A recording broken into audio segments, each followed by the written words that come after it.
Alors qu'un week-end de fêtes et de spectacles s'annonçait pour lui, un homme a décidé de braver cette foule pour aller faire une chose simple, aller au cinéma, voir un film pour vous.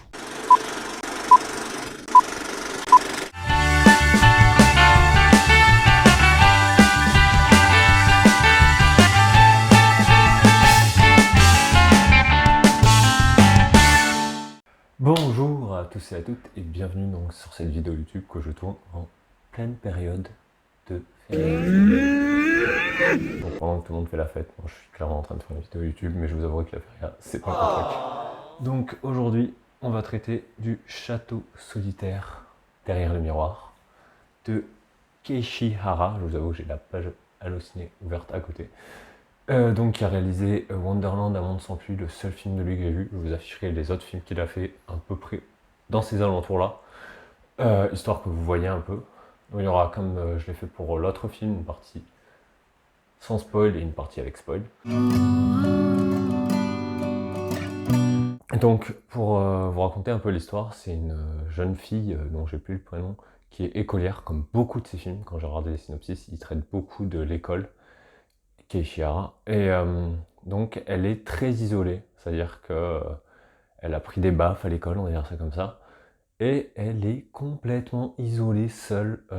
Elle est limite une hikikomori, c'est-à-dire qu'elle ne sort plus de chez elle, elle ne va plus à l'école, elle est en c'est pas le déclassement scolaire, mais elle a complètement lâché l'école, quoi. Et en fait, elle va rencontrer en fait une jeune, enfin elle va se faire pas spoiler, elle va se faire littéralement, elle va trouver un miroir qui va s'illuminer, comme ça se voit dans la bande-annonce, et elle va rentrer dedans, et elle va découvrir un château avec une fille qui porte un masque de louve, et elle va avoir l'occasion de réaliser un vœu. Voilà. C'est à peu près ça, normalement il n'y a pas trop de spoilers. Alors mon avis sur le film, et pas sur la séance, parce que je passais une séance de merde, parce qu'il y avait des gosses. Et mais à part ça, voilà, hein, les parents, si vous m'avez vu dans le ciné, voilà, je vous le dis de suite, vos deux enfants m'ont empêché de me concentrer durant le film, je m'en excuse. Voilà, comparez toujours équilibré séance et quand vous voyez un film, comparez votre séance qui peut être très bien et le film qui peut être de la merde et tout le reste. Pensez à faire un équilibre entre les deux. Et donc voilà, j'ai passé une séance pas très agréable, pourtant le film était assez sympathique. Alors j'irai pas à dire que c'était incroyable ni même une révolution, alors encore une fois, de l'animation japonaise. Je pense qu'à un moment donné, voilà, l'animation japonaise, quand on va voir un film d'animation japonais, on est carrément garanti que l'animation de style dessin est bonne. Il y avait très peu, enfin il y avait un peu de 3D vite fait, enfin de pseudo, de grain un peu au dessin, de style graphisé 3D, mais sans impression de grosses perturbations. Après derrière, il y a des moments dans le film, je vous avouerai, où il y a ces petits moments où on se dit, en fait ce plan il est peut-être pas utile, genre tu mets un zoom, enfin tu mets un gros plan sur le même plan que tu as fait en dessin, et tu nous replantes le plan dessus. Ce que je discutais dans la dernière vidéo, c'était pas forcément utile, donc ça m'a un peu. Il y a des moments où il y a des plans, je me serais bien passé en fait. Il y a même des informations, je pense qu'on me balance, où j'en voyais pas trop l'utilité. Ouais, voilà, on a une notion un peu, comme un peu le film que j'ai traité, l'un des premiers films que j'ai traité, sur Belle, où justement là c'était La Belle et la Bête, là on avait une petite notion pseudo-rapide du chaperon rouge, qu'elle les appelle les chaperons rouges, qui sont 7 ouais 7, vous voyez bien ce chiffre, hein, vous le voyez j'espère, à réaliser, pour avoir la chance de pouvoir réaliser un vœu. Je viendrai aux conséquences dans la partie spoil. Dont le film est agréable à voir, l'histoire est intéressante, la fin est sympathique. C'est encore un film, moi, qui m'a déclenché une petite larmonnette en mode, bah, c'est cool quoi, genre, c'est beau, c'est une jolie fin, c'est un poil prévisible, faut l'avouer. Par contre, vu que bon, après c'est un film pour enfants, soyons d'accord, c'est un film où tout le monde peut y aller. Mais ça n'empêche pas qu'il y a des questions adultes. Et c'est pour ça que que je parle beaucoup de films d'animation aussi. C'est que, ben, je vous assure, adulte ou pas, l'animation, c'est pour tout le monde. C'est pas pour X ou Y personne. Non, vous pouvez avoir 80 ans et aller voir un film d'animation, je vous assure, vous allez vous taper, peut-être pas une barre, vous n'allez pas rire à toutes les blagues qui sont peut-être très très faciles. ou que vous pouvez qualifier de entre guillemets enfantine. Mais voilà, ça peut être beau, ça peut vous déclencher une larme, ça peut avoir une portée, une question qui est intéressante. Et justement, la question, elle est très intéressante. Je vais pas, la question, le point central de réflexion est très intéressant vu que en fait, ça traite du décrochage scolaire et voilà un truc très présent au Japon. Et ça, c'est cool en fait. C'est cool d'avoir des problématiques hyper profondes dans des films, sachant qu'il y a d'autres trames narratives qui viennent entrer en jeu. Surtout une dernière trame qui est Golden, enfin qui justement fait lien avec la première et la vidéo Moi, méchant, etc. Le film dont j'ai parlé juste avant, j'ai complètement oublié le titre. Tellement il est long, parce qu'on aime les titres longs sur cette chaîne. Et donc, je trouvais ça génial de me dire, ben, c'est cool en fait qu'il y ait ces problématiques, qu'il y ait cet aspect fantaisiste qui est bien exploité, j'ai trouvé dans le film, genre qui la fantaisie sert en fait le personnage à l'extérieur, va lui apporter des clés au début, et jusqu'à la fin d'ailleurs.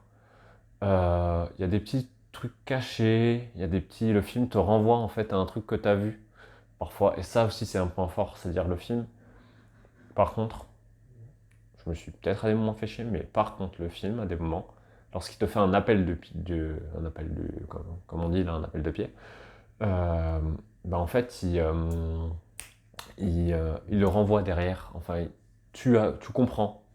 C'est pas de la fantaisie pour de la fantaisie. Même s'il y a des trucs à un moment donné, en parlant de partie spoil, qui est inutile, je trouvais. Je me suis dit, mais en fait, tu fais ça juste pour un truc à la con. Pour ceux qui ont vu le film, peut-être qu'ils verront, sinon vous comprendrez en partie spoil. Pour ceux que ça ne dérange pas. Et donc voilà, donc constat, c'est un film agréable à voir. J'irai pas le revoir une seconde fois, pas en raison de la séance, c'est juste que je pense que voilà, une fois le voir ce film, ça suffit. Voilà. Donc maintenant, partie spoil. Bon, concernant maintenant la partie spoil, je vais pouvoir y aller. Alors, donc maintenant la problématique centrale, comme vous l'avez compris dans la partie non spoil, c'est le décrochage scolaire. Qu'est-ce qui se passe avec cette jeune petite fille? Elle se passe qu'elle est rejetée, qu'elle voudrait être amie avec une fille hyper populaire, enfin hyper classe, hyper belle. Bonjour les clichés du féminin et les clichés des stéréotypes. Mais par contre derrière, il se trouve que bah, en fait elle n'est pas amie avec cette fameuse fille et donc elle a subi aussi du rejet scolaire, de harcèlement. Clairement, à la limite, elle s'est fait harceler jusqu'à chez elle. Hein. Clairement, sont d'accord, t'as une scène, je pense pas qu'elle soit en ligne, donc je vous la verrai sûrement pas, mais elle est chez elle. Et littéralement, t'as toutes les filles qui sont là. Eh, sors, s'il te plaît, espèce de méchant, tu piques le copain de machin, t'es pas sympa. Et donc c'est assez violent.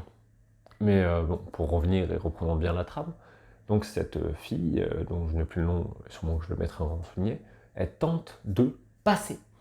Donc elle passe à travers le miroir la première fois, et elle va découvrir donc ces 7 enfants qui sont tous différents, c'est-à-dire qu'ils ont tous une raison, en fait ils sont tous isolés, tout simplement en décrochage, sauf un, qui lui est parti pratiquer le foot à Hawaï, genre le mec se met bien, genre il est en internat à Hawaï, même s'il n'a pas l'histoire la plus drôle d'ailleurs, et donc il se met à pratiquer le foot, lui de son côté, et elle est en décrochage.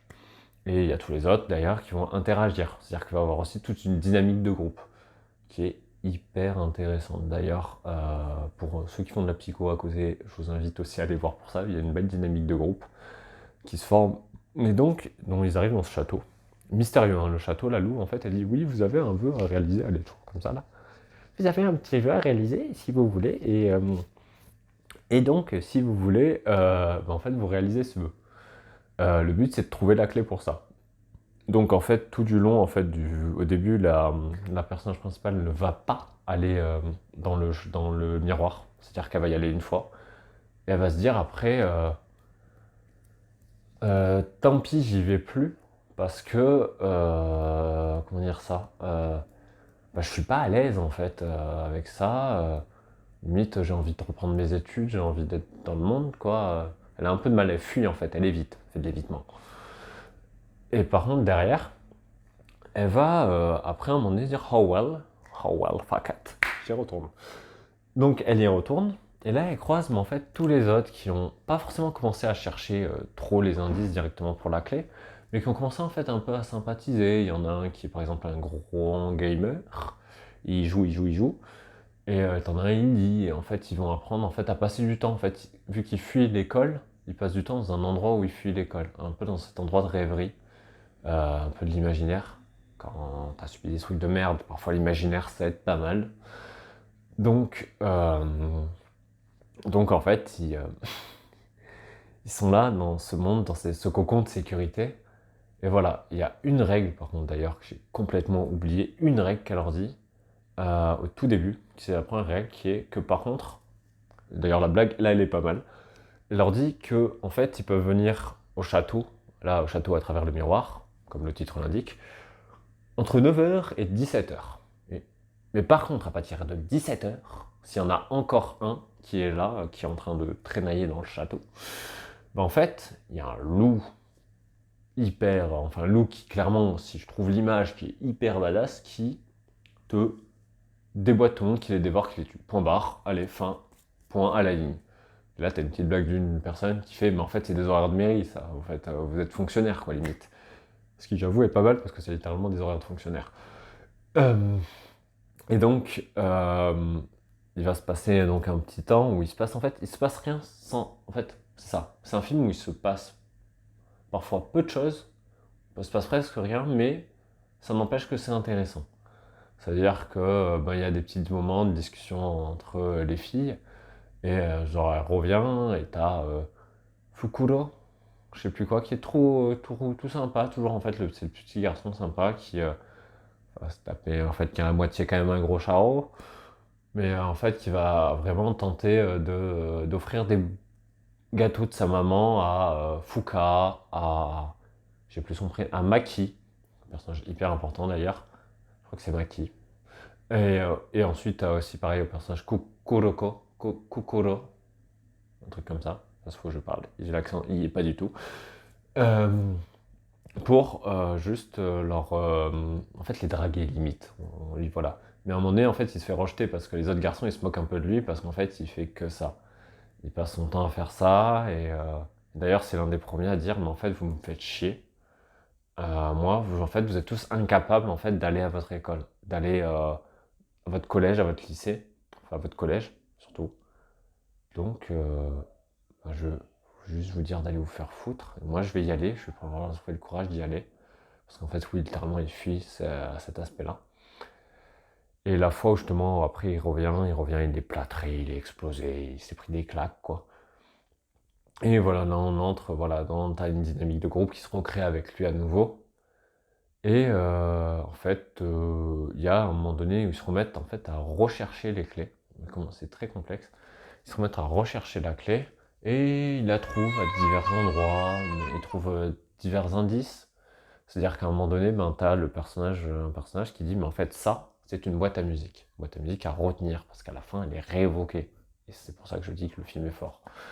Euh, Parce que il appelle, quand il fait des appels comme ça, à la fin du film, tu comprends que ce petit garçon, qui est d'ailleurs à la même époque que Kokoro, euh, en fait, il dépose la boîte à musique à un moment donné dans le film. Et c'est assez joli d'ailleurs à voir. Mais donc, pour en revenir, donc ils se remettent à chercher la clé. Lui, il trouve qu'il comprend que c'est une boîte à musique. Et il leur dit voilà, c'est une boîte à musique. Regardez, ça fait du son. Waouh, c'est magique. C'est le principe d'une boîte à musique après, hein. Soyons honnêtes.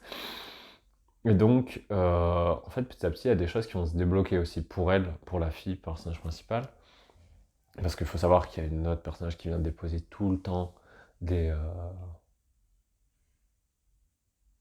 des, des, le courrier limite des cours à elle, qui est celle de la fille qu'elle idolâtre limite. Et en fait, elle va se décider à un moment donné, en fait, il y en a plusieurs, ils vont se dire, bah tiens, on va tenter de se retrouver, vu qu'on est ils vont deviner qu'ils sont dans le même collège, et donc ils vont tenter de se retrouver, ce qui est pas plus mal, à vrai dire. Et tentent donc d'aller chez le... Oh merde, j'ai oublié un détail, pop-up du détail hyper important.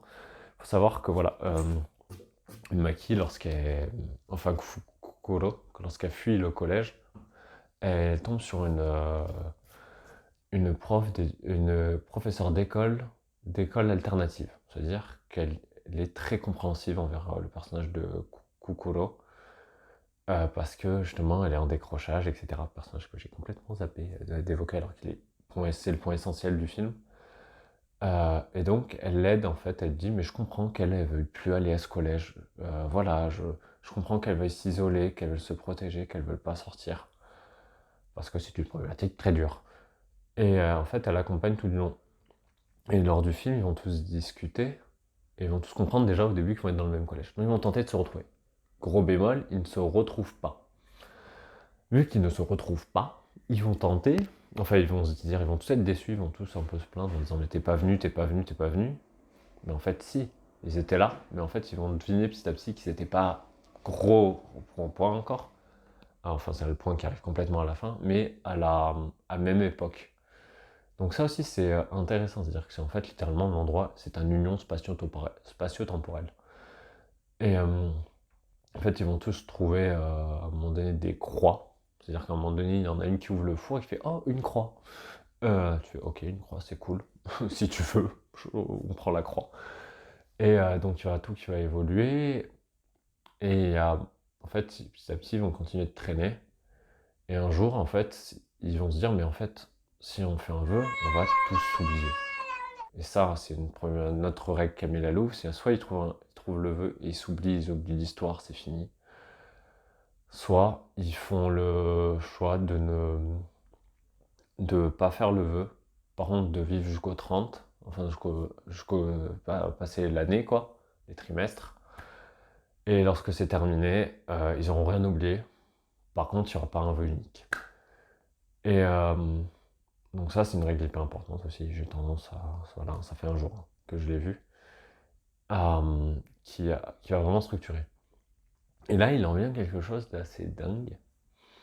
C'est que, en fait, si on disait, voilà, tout va se dérouler, ils vont faire le choix, en fait, limite, de laisser couler. Vraiment, ils laissent couler le fait de faire un vœu. Il y en a pourtant un qui aurait fait le vœu. C'est un des personnages de faire clairement revenir, enfin de faire revenir sa sœur qui est morte lorsqu'il avait 6 ans à peu près, qui est assez violent. Et donc en fait, ils vont tous essayer de voilà, continuer de se retrouver, profiter en fait. Ils vont juste profiter de la vie telle qu'elle et profiter sans forcément reprendre l'école. Petit à petit, ils vont tous avoir des choix qui vont se dessiner. Ben en fait, moi j'ai décidé d'aller à telle école, à telle chose. Moi, il y en a un moment donné, il dit mais en fait, c'est bon, j'ai réussi un concours vu que tu m'intéressais aux jeux vidéo, j'ai réussi un concours et moi maintenant je vais intégrer une école d'informatique. Et c'est là on arrive vers la scène finale. C'est-à-dire que, désolé, j'ai sûrement sauté beaucoup de plans, j'avouerais que le film n'est pas hyper frais non plus. Je ferai une vidéo plus courte. Mais en fait, il se passe beaucoup de choses. Et en fait, à un moment donné, ben, Kukuro, j'ai vraiment plus son prénom, faut que j'arrête, la fille, quoi, la fille au jeu en carré, elle va aller manger justement cette fille hyper populaire. Et cette fille hyper populaire, elle va lui raconter, ah non, point important, attendez, désolé, hein, mon cerveau est rebondi, c'est vraiment du yo-yo. C'est qu'à un moment donné, ben, en fait, on va lui faire prendre conscience à elle qu'il faut en parler. Et elle va en parler en fait de ce problème d'école à sa mère. Et franchement, là, mon point info, si vous avez des problèmes comme ça, genre d'école, des problèmes graves, et vous avez une famille compréhensive, parlez-en. Je le dis. Je le dis, c'est important de le dire. Si vous subissez du harcèlement scolaire, si vous subissez des trucs compliqués, que vous trouvez psychologiquement compliqués, dites à vos parents que vous avez besoin de voir quelqu'un. Et parlez-en à quelqu'un compétent, même vos parents. Si vous avez confiance en eux, vous leur parlez. Vous leur dites ce genre de trucs. C'est pas possible de passer à côté, que l'école doivent agir pour ce genre de choses. Voilà, c'était mon point clé. Et donc elle en parle à sa mère. Et la mère, elle appelle un des professeurs qui était de la classe. Et là, on a une scène d'ailleurs où en fait la fille qui harcèle, elle fait la lèche-botte en fait, entre guillemets. Elle fait la lèche-botte auprès du professeur en disant oui, au revoir monsieur le professeur, au revoir, au revoir. Et derrière, elle dit mais en fait c'est un gros con ce professeur, et t'as la scène de... A few moments later. A few inches later, 2 hours later, 1 eternity later. Ouais, donc en fait là, ça a repris après une coupure. Donc la petite, elle se fait, en fait, elle fait la lèche-botte envers la prof. Et donc c'est hyper embêtant pour la gamine, vu qu'en fait elle va faire coucou, oui monsieur le professeur, en fait, mais derrière dans son doigt il va dire que c'est un connard. En fait la mère elle va dire, mais en fait vous êtes un professeur incompétent, vous savez pas, vous auriez dû prévenir les autorités, vous auriez dû prendre en compte ce genre de problème. Et là on en vient en fait à un moment donné où elle va aller donc chez sa meilleure, enfin chez la fille qui était populaire entre guillemets, et elle va se retrouver donc à manger des, euh, des, euh, des gâteaux, etc. Bon bref, ça c'est une scène un peu banale, on s'en fout.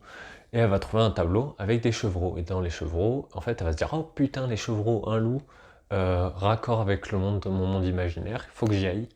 Je te laisse, alors que je vais la parler 2 minutes, elle la laisse et elle se casse. Puis elle commence à aller vers le miroir, vu que c'est là où elle devait se retrouver limite pour le jour de la fin. Et là, elle y va, elle fonce, elle fonce, elle fonce. Et lorsqu'elle arrive vers le miroir il explose, il laisse une petite faille de quelques centimètres. Et il y a tous les amis qui après vont se faire non, ne viens pas, il faut. Oh non, non, c'est non, il faut à tout prix que tu sauves Maki. Donc Maki, pour rappel, c'est la personnage qui, euh, qui essaye un peu de sauver un peu tout le monde et qui en fait se fait clairement bullied par son beau-père. Donc qui se fait genre limite son beau-père ou son père ou quelqu'un de sa famille tente de la violer à un moment donné. Et en fait elle revient, elle est complètement en froid, elle a peur, c'est une enfant quoi, il y a un adulte qui tente de l'agresser. C'est pas la joie. Et donc en fait, enfin, elle va arriver elle va passer à travers le miroir et elle va comprendre qu'en fait, les croix où sont les chevreaux, c'est des planques. Et elle va commencer à les choper avec sa main et elle va attirer la croix sur sa main. Et il n'y a plus le loup en fait, il n'y a plus le loup hyper badass qui est passé, qui a limite tué tout le monde. Donc c'est chaud. En fait, tout le monde est mort en fait en soi. Et donc, vu que les autres avaient tenté de fuir, mais ils se sont fait rappeler par le miroir, parce que quand un dépasse l'heure, ceux qui sont là aussi, ils doivent assumer avec lui. Responsabilité collective, ça c'est hyper japonais. Et donc elle commence à arriver, à balancer les croix pour ouvrir en fait une espèce de petite horloge qui est dans la bande-annonce. Et en fait l'horloge va s'ouvrir. Et c'est là où par contre il y a une scène, mais de l'inutilité. Enfin, elle est utile mais inutile. C'est-à-dire dans le sens où en fait, il y a des escaliers qui apparaissent. Et elle va tenter de monter les escaliers, comme n'importe qui le ferait. Et elle monte les escaliers donc de manière très lente. Et là, en fait, les escaliers se désagrègent, enfin se détruisent derrière elle. Et on sait pas pourquoi. Donc c'est ferme ta gueule, c'est magique, ça se désagrège. Je crois que c'est vraiment la flemmardise du réel. Enfin, je pense que c'est le réel à un moment donné qui s'est dit la scène elle est trop lente à monter l'escalier. Donc en fait, on va amener la dégradation plus vite sur les plans parce que c'est pas possible, sinon on se fait chier. Bref, ce qui l'oblige derrière à courir en fait, parce qu'elle voit les escaliers se détruire derrière elle, alors qu'en vrai tout est fini, elle a atteint la clé, elle est à deux doigts d'y arriver, c'est bon, c'est finito.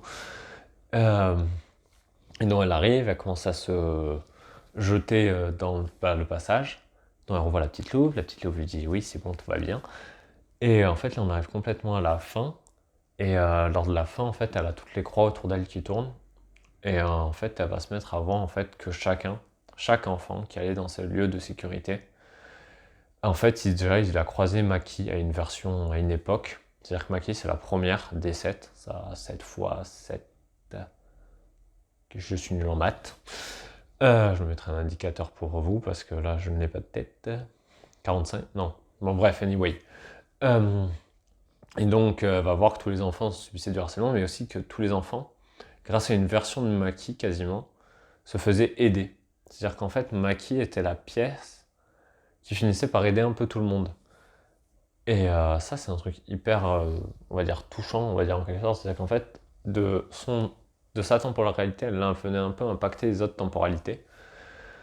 Et c'est pour ça que donc, à un moment donné, lorsqu'elle se retrouve face à la clé, elle commence à lui dire, voilà, est-ce que tu veux faire un vœu? Et la petite, elle va faire, le personnage principal va faire que Maki n'ait jamais dépassé l'horaire, que Maki ne soit pas morte. Et donc là, scène aussi dans la bande-annonce, elle remonte tous les miroirs, un à un, hyper rapidement. Ce qui est sympatoche, franchement. Voilà, elle retourne en arrière. Et donc elle sauve tout le monde.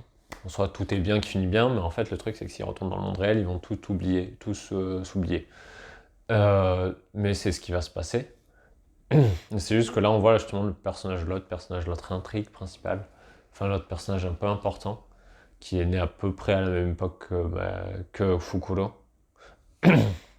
Il se retrouve à dire à la louve, à la petite louve, mais en fait, toi, tu es ma sœur.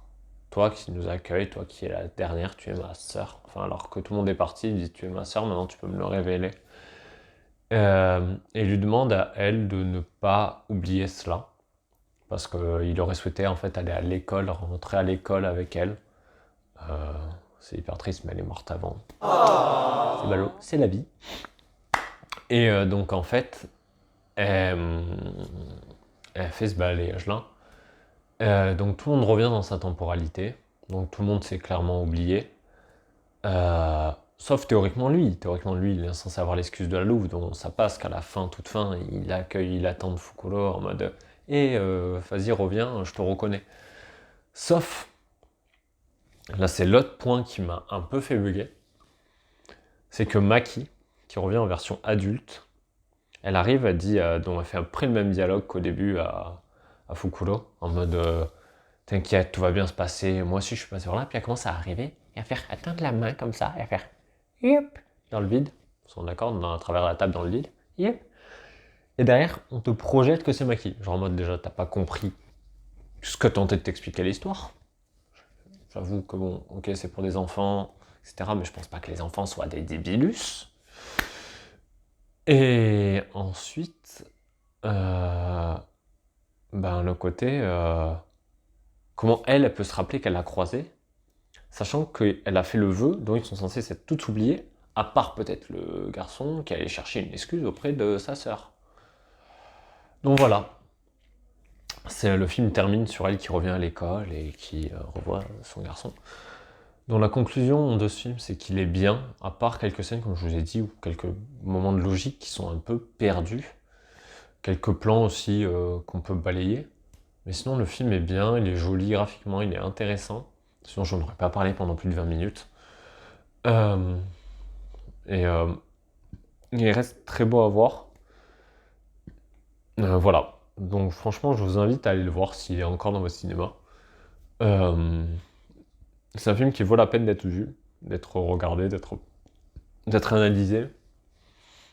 Et surtout qui parle d'un sujet qui est hyper important, le harcèlement scolaire. Donc voilà.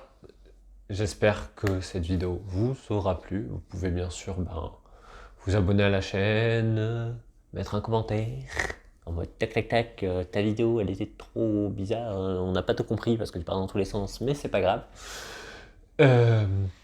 Ou aussi, tout simplement la partager pour que des gens, que vous partagez à ces gens le château dans le miroir. Voilà. Sur ce, moi c'est Ikoto et j'espère que cette vidéo vous aura plu et que vous passez un bon moment. Allez, peace.